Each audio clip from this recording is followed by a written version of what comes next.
We suffer more in imagination than in reality, especially when it comes to the heart.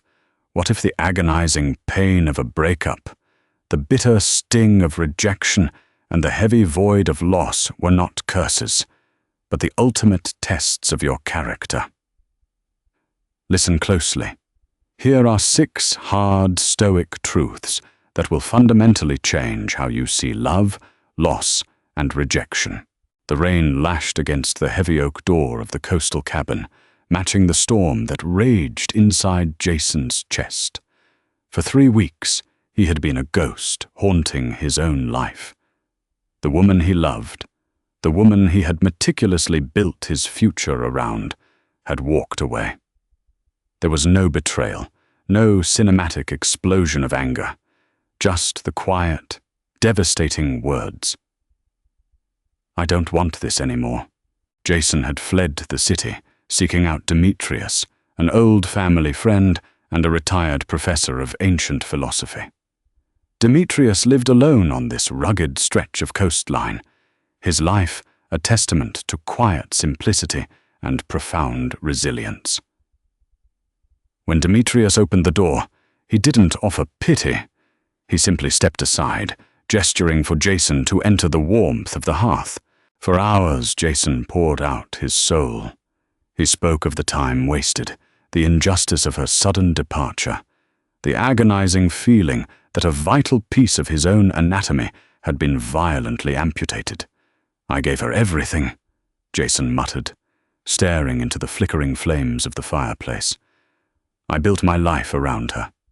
She was mine, Demetrius, and she just left. How do I survive losing what was mine?" Demetrius handed Jason a mug of black tea, the ceramic warm against Jason's trembling hands. The old man sat down heavily in his armchair, the leather creaking in the quiet room. "That is where your agony begins, Jason," Demetrius said, his voice a low, steady rumble over the sound of the storm outside. In that single fatal word, "mine." Jason looked up, defensive. "She was my partner. She was a fellow traveler on this road," Demetrius corrected gently but firmly. "And her path simply diverged from yours. Here is the first hard truth you must carve into your soul if you ever wish to find peace. You do not own anyone. Love is a daily choice, not a permanent possession." Jason frowned, the grip on his mug tightening. "When you love someone, you belong to each other. That's the whole point. A beautiful romantic sentiment," Demetrius nodded, "and a recipe for immense suffering.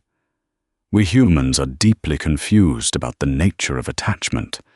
We buy houses, we sign contracts for cars, we acquire objects, and we apply that exact same template of ownership to human souls. We believe that because we have invested time, affection, and resources into someone, we have purchased a permanent stake in their life." Demetrius leaned forward, the firelight casting deep shadows across his weathered face. "But a human being is not a house, Jason. A human being is a dynamic, breathing, changing force of nature. Their mind is a kingdom over which you have absolutely no sovereignty. Epictetus, the great Stoic philosopher who was born a slave, knew this better than anyone. He taught that we must meticulously divide the world into 2 columns, that which is up to us and that which is not." "I know the dichotomy of control," Jason interrupted, a hint of bitterness in his tone. "But how does a philosophy textbook help me when my bed is empty and my chest feels like it's caving in? By forcing you to look at reality, without the distortion of your ego," Demetrius replied without missing a beat. "You are suffering not just because she is gone, but because reality is defying your delusion of control. You expected a guarantee where none exists. Think of love not as a cage you build around someone, but as a wild bird that chooses to land on your shoulder. For years this bird landed on your shoulder every single morning. It was a miracle. It was beautiful.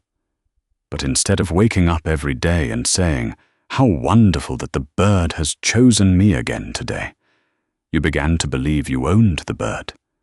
You forgot it had wings. You forgot it was wild. Jason was silent. The image struck a chord deep within him.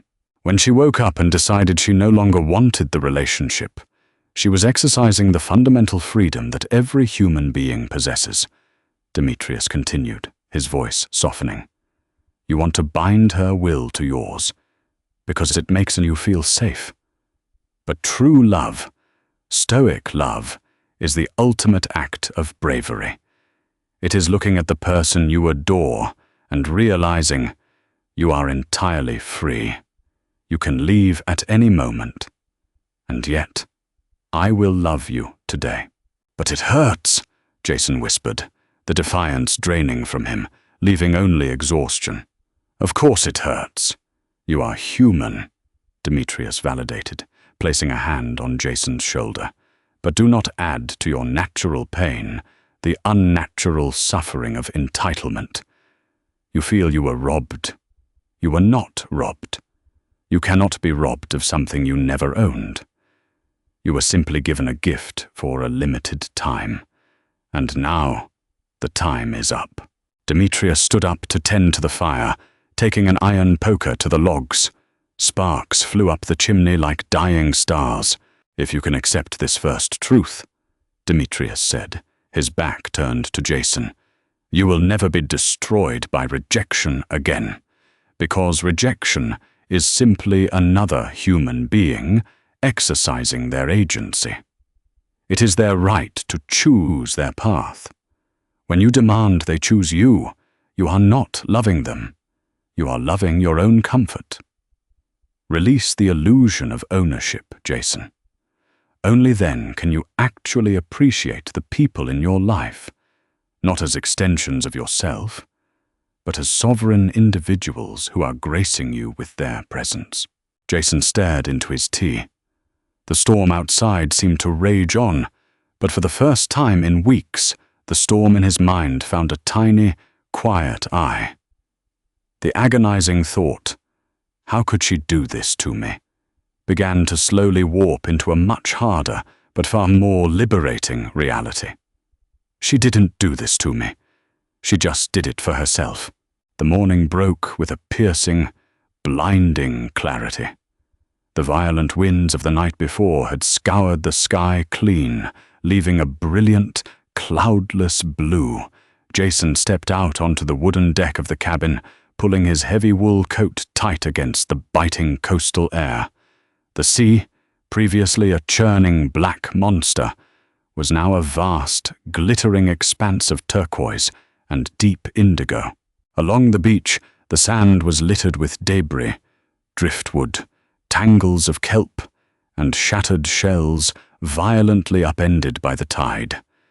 Jason felt a profound kinship with the wreckage. Demetrius was already on the beach, walking a small golden retriever that had miraculously appeared from the neighboring property.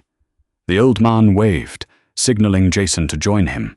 As Jason walked down the wooden stairs, his boots crunching on the wet sand, the heavy ache in his chest returned.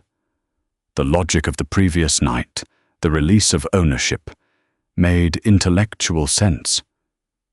But the physical reality of her absence was a phantom limb. He still reached for his phone to text her a picture of the ocean. He still expected to hear her laugh over the sound of the waves. It makes sense in my head, Jason said as he caught up to Demetrius, skipping any pleasantries. I don't own her. I get it. But I still lost her. I lost the woman I was going to marry. I lost my future. Demetrius stopped walking. He looked out at the horizon, letting the sea breeze ruffle his silver hair. He threw a piece of driftwood for the dog, watching it bound joyfully into the surf. You have stumbled onto the exact phrasing that causes human beings their greatest torment, Demetrius said quietly. I have lost it. This brings us to the second hard truth of the Stoic path. Jason, everything you love is on loan from the universe. You do not lose things, you return them. Jason crossed his arms, shielding himself from the wind. That's just semantics, Demetrius. Wordplay to make me feel better. It is not wordplay. It is a fundamental paradigm shift in how you view reality, Demetrius replied, turning to look Jason dead in the eye. Words shape our reality. When you say, "I have lost her," you cast yourself as a victim of a cosmic robbery. You imply that something was wrongfully taken from you, leaving a permanent deficit in your life. You create a narrative of tragedy. Demetrius began to walk again, his pace slow and deliberate. "Listen to Epictetus," he said. "Never say of anything, 'I have lost it,' but 'I have returned it.'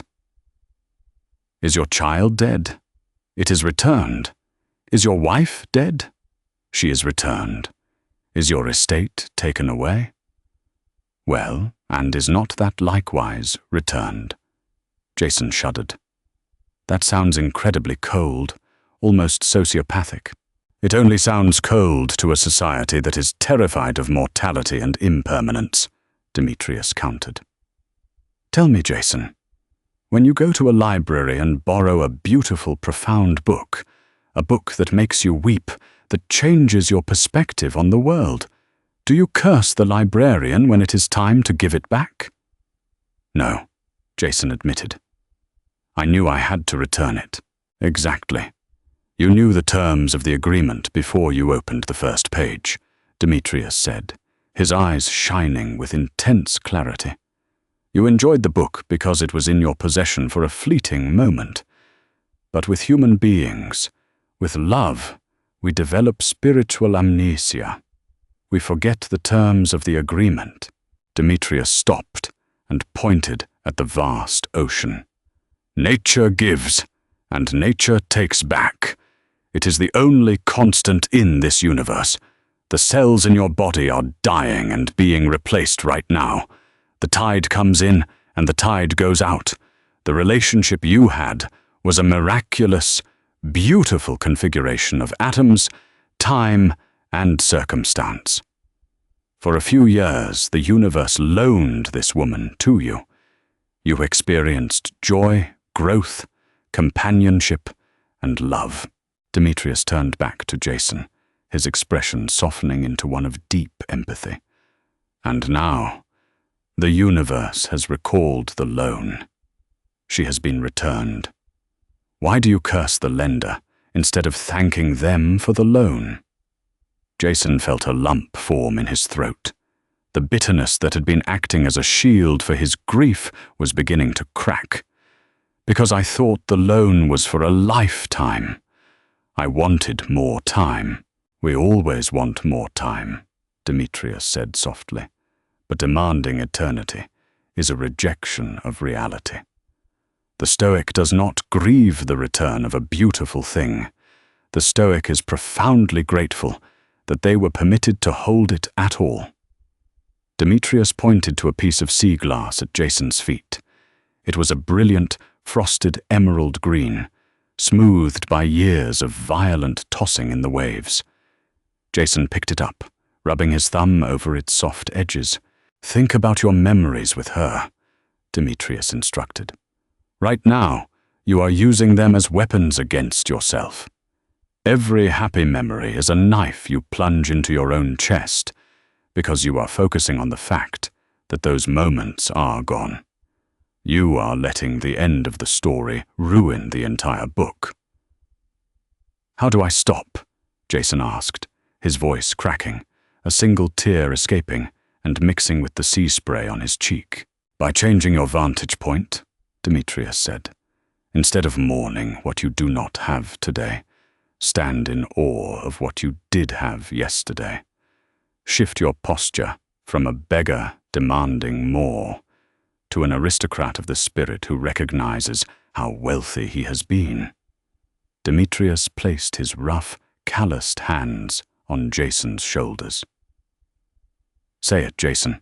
You don't have to feel it yet, but you must say it to begin the rewiring of your mind. She was not taken. She was not lost. Jason looked down at the green sea glass in his palm. He swallowed hard, fighting the resistance of his own ego, fighting the desperate, childish urge to stomp his feet and demand the universe put everything back the way it was. He looked up at the old man, the roaring ocean behind him, serving as a backdrop to the hardest truth he had ever swallowed. She was returned, Jason whispered. Again, Demetrius commanded gently. She was returned, Jason said, louder this time. As the words left his mouth, a strange, terrifying, yet undeniable sensation washed over him. It wasn't happiness, it wasn't the erasure of pain, but it was relief. It was the heavy, suffocating backpack of victimhood unbuckling and dropping onto the sand. Good, Demetrius smiled, patting Jason's shoulder and turning to walk back toward the cabin, the golden retriever bounding at his heels. You are beginning to see clearly, but returning what was borrowed is only the beginning. The universe did not just take something away from you. It is trying to show you something vital. Come inside. It is time we discuss the gift of your rejection. The cabin smelled of wood smoke, old paper, and the sharp, bitter scent of black coffee brewing on the cast-iron stove. Demetrius moved around the small kitchen with the slow, deliberate grace of a man who had long ago stopped rushing toward the future. Jason sat at the scarred wooden table, his hands wrapped around a thick ceramic mug. The physical relief of his epiphany on the beach was still there, but a new, more insidious pain had begun to uncoil in his chest. It was the ego. I understand she was returned, not lost, Jason said, tracing the grain of the wood with his thumbnail. But that doesn't change the way she returned the loan. She looked at me, Demetrius. She looked at the life we built, the person I am, and she decided it wasn't enough. How do I philosophize my way out of feeling utterly inadequate? Rejection is a verdict. It means I failed. Demetrius set a plate of thick, crusty bread and sharp cheese on the table between them. He sat down, wiping his hands on a linen towel, his pale blue eyes locking onto Jason. A verdict? Demetrius chuckled softly, though there was no mockery in it. By whose court, Jason? Who appointed this woman the supreme judge of your cosmic worth? Jason flushed. She knew me better than anyone. If she decided I wasn't worth staying for, there must be a truth to it. And there it is, Demetrius said, leaning forward. The great lie of the broken-hearted. We take the subjective preference of one single human being, a human being with her own trauma, her own blind spots, her own shifting desires, and we elevate it to an objective measure of our value. This brings us to the third hard truth. Rejection is not a reflection of your worth. It is simply an exposure of incompatibility and a cosmic redirection. Jason took a slow bite of the bread, chewing thoughtfully as Demetrius continued. When rejects you, Jason, they are not saying you are worthless. They are saying you are not what I am looking for right now. Think about a key and a lock. If a key does not open a specific door, do you throw the key away and declare it a useless, defective piece of metal? Of course not. It is a perfectly good key. It simply belongs to a different door. But I wanted that door, Jason argued, his voice tightening. I changed my shape to fit that lock. Ah, and that is your true crime, Demetrius said, his voice dropping to a stern whisper. You compromised your own geometry to fit a space that was not meant for you. We all do it. We sand down our edges. We hide our true desires. We play a role to keep the other person from leaving. And when they leave anyway, we feel double the pain because we lost them, and we lost the part of ourselves we sacrificed to keep them. Demetrius reached across the table and tapped Jason's chest, right over his heart. Marcus Aurelius, the Roman emperor, ruled the known world. He was the most powerful man on earth. Yet he faced betrayal, rejection, and hatred daily. His secret? He realized that no one outside of himself could degrade his soul. He wrote, "Choose not to be harmed, and you won't feel harmed. Don't feel harmed, and you haven't been." "It's easy for an emperor to say that," Jason mumbled. "An emperor who buried multiple children, whose own generals rebelled against him, and who fought endless muddy wars on the frontier," Demetrius countered sharply. "Pain does not spare the powerful." The Stoics understood that the sting of rejection is 90% vanity. Your ego is bleeding because you believed you could control her perception of you. Jason looked away, staring into the crackling fire. "So I'm just supposed to not care that she didn't want me?" "No, you are supposed to see her rejection as a profound gift," Demetrius said softly. "The truth is, Jason, you were likely incompatible long before she left. But you were too afraid to admit it. Too comfortable in the familiarity of the relationship. She had the courage to tell the truth. She broke the illusion. She saved you from spending the next 5, 10, or 20 years of your life with someone who did not choose you with her whole heart." Demetrius stood and walked to the window, looking out at the rugged coastline. "Rejection is the universe's ultimate filter. It brutally, efficiently clears from your path those who are not meant to walk it with you. Do not cry over the filter doing its job. Thank the universe for not allowing you to live a lie." Jason felt a strange, cold clarity settling over him. The thought that she had done him a favor, that her departure was an act of brutal liberation rather than a malicious theft, was alien, yet deeply grounding. He realized he had been mourning a fantasy. He had been grieving the loss of a woman who enthusiastically wanted to be with him. But that woman didn't exist anymore.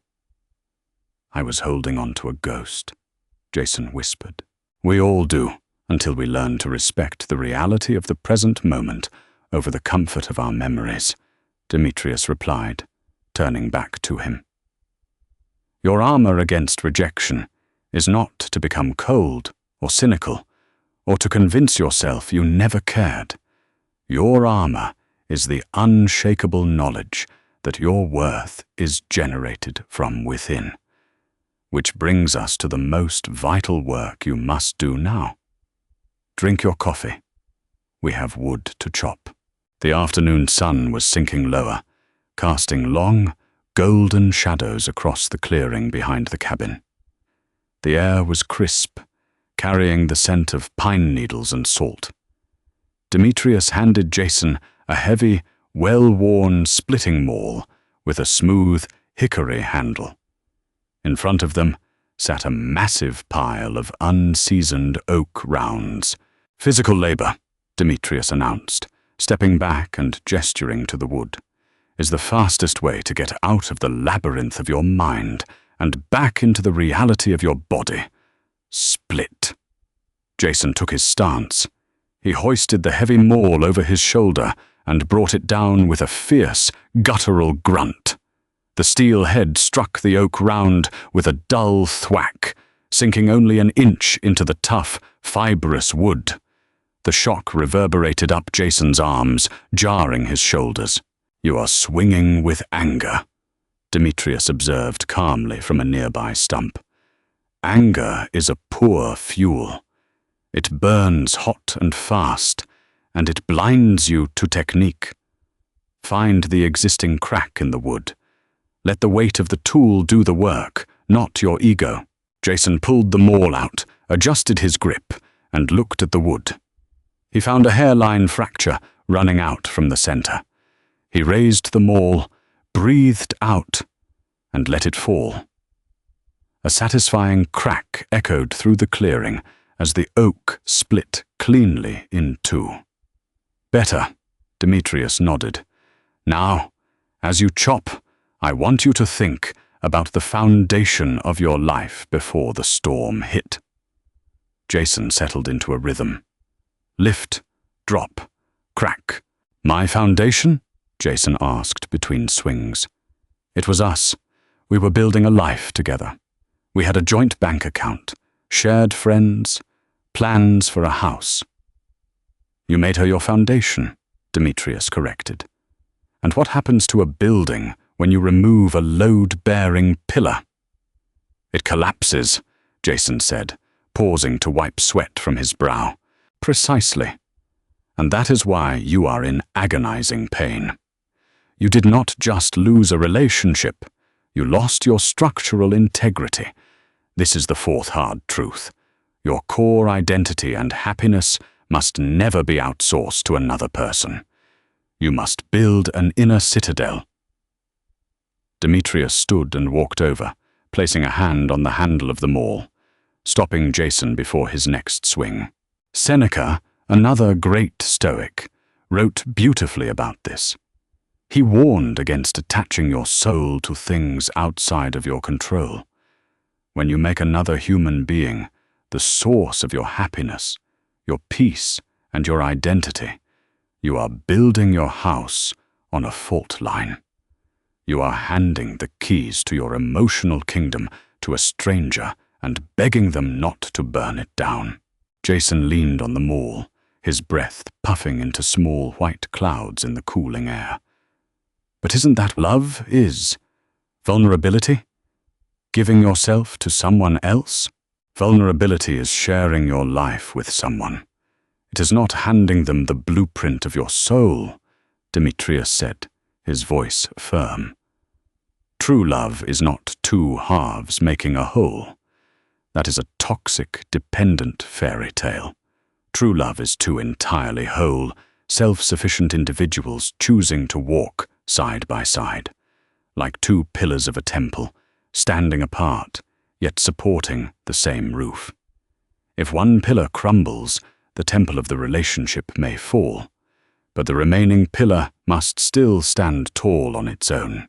Jason looked at the split wood at his feet. "I haven't stood on my own in years.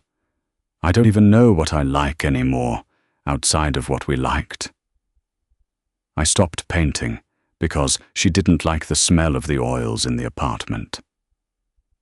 I stopped hiking on Sundays because she preferred to sleep in. Demetrius gave a sad, knowing nod. "You outsourced your identity to keep the peace. You abandoned your inner citadel and left the gates wide open. Now that she is gone, you are wandering through the empty halls of your own mind, realizing you haven't lived there in years." "How do I rebuild it?" Jason asked, the desperation returning, though this time it was directed inward, toward a desire for self-reclamation. "Stone by stone," Demetrius replied, picking up a split piece of oak and tossing it into a nearby wheelbarrow. "You start by reclaiming your time. You start by reclaiming your preferences. You go back to the canvas. You smell the oils. You hike the mountain on Sunday morning. You learn to sit in a room by yourself and not feel like you are waiting for someone to arrive." Demetrius pointed to the pile of uncut rounds. "The Stoic concept of the inner citadel is a fortress within your mind that no one can breach. Not a boss who fires you, not a friend who betrays you, and certainly not a lover who leaves you. Inside this citadel, you cultivate your virtues, your courage, your wisdom, your justice, your temperance. These belong to you. No one can pack them in a suitcase and take them away." Jason hoisted the maul again. He stared at the next round of wood. He imagined the fortress Demetrius spoke of. He imagined walls built of his own resilience, a hearth lit by his own passions. He swung the maul. Crack.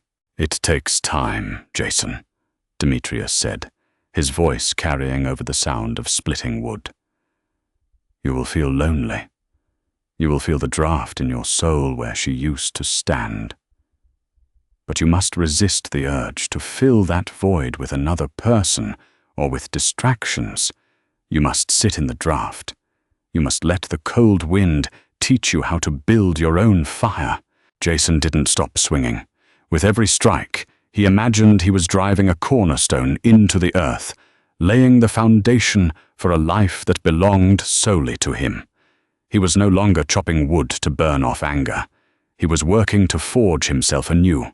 As the sun finally dipped below the horizon, painting the sky in bruised hues of purple and deep orange, Jason stood amidst a sea of split oak. His muscles ached, his hands were blistered, but his mind felt quieter than it had in weeks. He looked toward the ocean, the rhythmic crashing of the waves, echoing the steady, newfound beating of his own independent heart. He had survived the collapse of his temple. Now, the real work of building the citadel would begin. The final night at the coastal cabin brought a profound, sweeping stillness. The violent storm that had mirrored Jason's arrival had long since passed, leaving in its wake a sky dripping with 1,000,000 stars. Inside, the fire had burned down to glowing, pulse-like embers. Demetrius had retrieved a dusty bottle of dark red wine from a small cellar beneath the floorboards, pouring 2 glasses with quiet reverence. Jason stared into the ruby liquid, the muscles in his back and shoulders still singing with the dull, satisfying ache of the day's labor. He had split enough wood to last Demetrius the entire winter. More importantly, he had spent hours alone with the steady rhythm of the axe, not running from his thoughts, but facing them down one by one. "I can feel the shift, Demetrius," Jason said, his voice softer, devoid of the frantic edge it had carried just days ago. "I can accept that she was alone returned to the universe. I can accept that her rejection was just a redirection. And I know I have to rebuild my own citadel. But—" He hesitated, swirling the wine. "Acceptance feels passive. It feels like I'm just gritting my teeth and tolerating a tragedy because I have no other choice." Demetrius took a slow sip of his wine, savoring the taste before setting the glass on the wooden table. A small, knowing smile played at the corners of his mouth. "Mere acceptance is the stoicism of a mule bearing a heavy load, Jason. It will keep you alive, but it will not make you free," the old man said softly. "To simply tolerate your pain is a disservice to the experience. We do not just endure the fire, we must use it." This brings us to the 5th hard truth, amor fati. Do not merely accept your heartbreak. Love your fate, and embrace this pain as the exact medicine your soul required. Jason furrowed his brow. "Love it? I'm supposed to love the fact that I was gutted? That seems absurd." "It seems absurd only if you believe the goal of life is endless comfort," Demetrius replied. Marcus Aurelius wrote that a blazing fire makes flame and brightness out of everything that is thrown into it. If you throw dirt on a tiny candle, it extinguishes. But if you throw a heavy, ugly log into a roaring furnace, the furnace does not complain. It consumes the obstacle and burns even brighter because of it. Demetrius leaned forward, the red light of the embers reflecting in his eyes. "This heartbreak, this devastating loss, this is the heavy log thrown into the fire of your life. You can let it smother you, or you can consume it. Amor fati means looking at the woman leaving you, looking at the agonizing loneliness of your empty apartment and saying, 'I needed exactly this. "Why would I need this?" Jason asked, his voice barely a whisper. "Because without it, you would have spent the rest of your life as a dependent boy, playing a role to keep a woman who was not meant for you," Demetrius said, his words sharp but laced with profound empathy. "Without this pain, you would have never realized the walls of your inner citadel were crumbling. Without this rejection, you would have never picked up your paintbrushes again, or hiked your mountains, or discovered your own sovereign strength. The universe did not punish you, Jason. It handed you a brutal, magnificent curriculum." Jason looked back into the fire. He thought of the agonizing weeks before he came to the cabin, the desperate pleading, the loss of dignity, the suffocating fear of being alone. And then he felt the solid, quiet strength that had begun to take root in his chest over the past few days.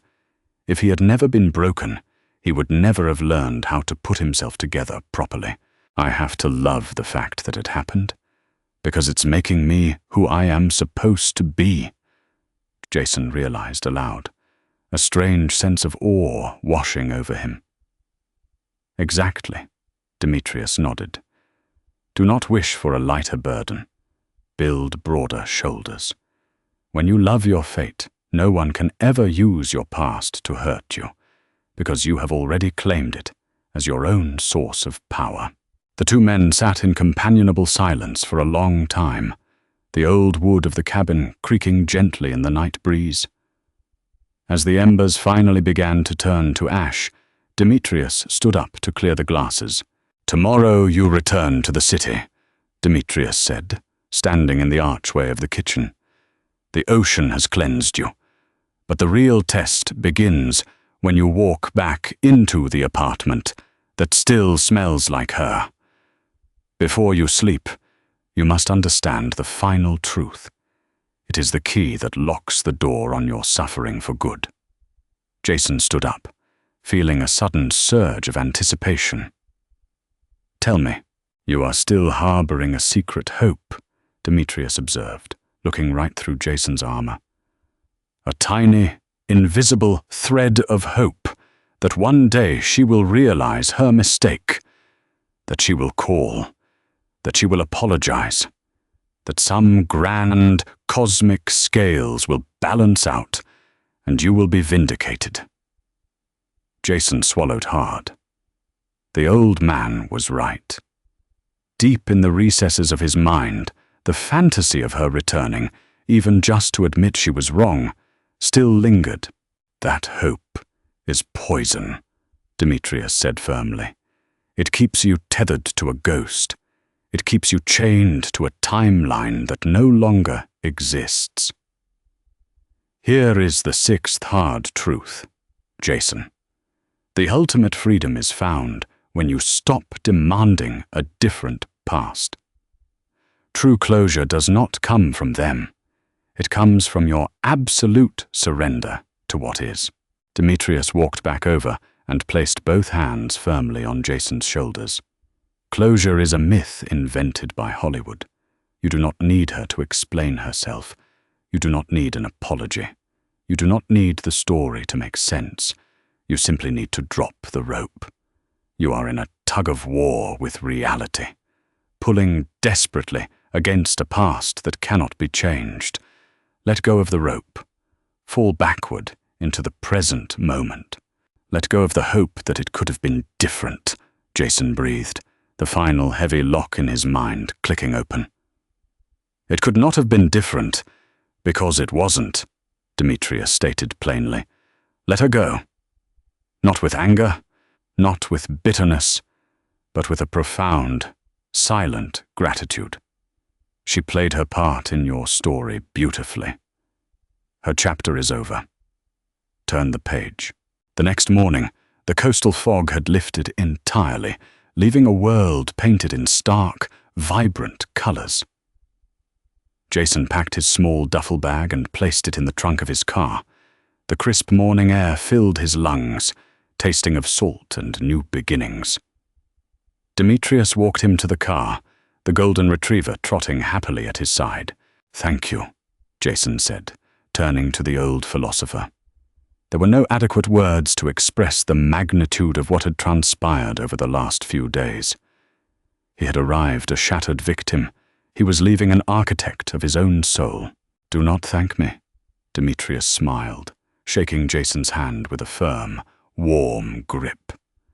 "Thank the storm for forcing you to seek shelter. Thank the rejection for forcing you to seek wisdom. Go build your citadel, Jason. And remember, the bird has flown, but the sky remains." Jason got into his car and started the engine.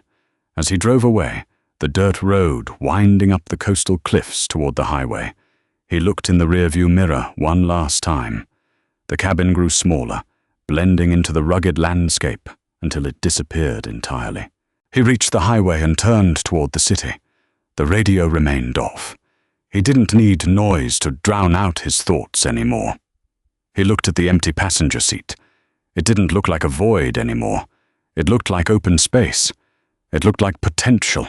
Jason smiled, a genuine, quiet smile that reached all the way to his eyes. He didn't know what the future held. He didn't know who he would love next, or what heartbreaks still lay in wait on the horizon. But for the first time in his life, he knew, with absolute, unshakable certainty, that whatever happened, he would be okay. He was his own foundation. He was the fire that consumes the log. He was free. The Stoic path is not about feeling less. It's about suffering less by seeing clearly. When you release the illusion of ownership, embrace rejection as redirection, and build your inner citadel, heartbreak becomes the ultimate catalyst for your growth. If these 6 hard truths shifted your perspective, please hit the like button, share this video with someone who needs to hear it, and subscribe to the channel for more deep dives into ancient wisdom. Build your citadel, love your fate, and stay resilient.